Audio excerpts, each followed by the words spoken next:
Now we go to WordPress page templates. To do this, of course, go to the page that you want to work on. Let's go back to the About Me page that we did the last time. Click on Edit. Then find the Page Attributes box. It's right here. As you can see, it is set to default template. So click on the drop-down menu here.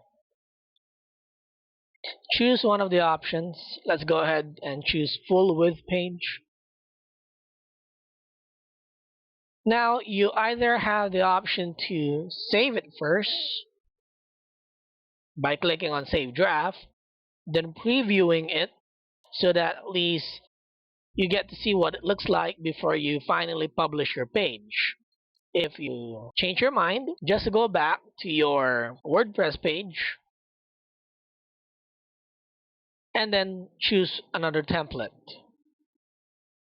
and then save it again before clicking on preview.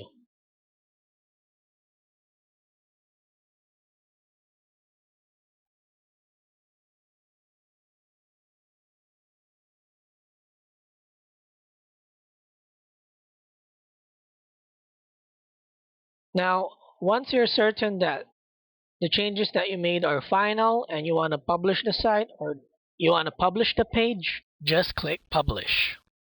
So with that, thanks, and I'll see you in the next video.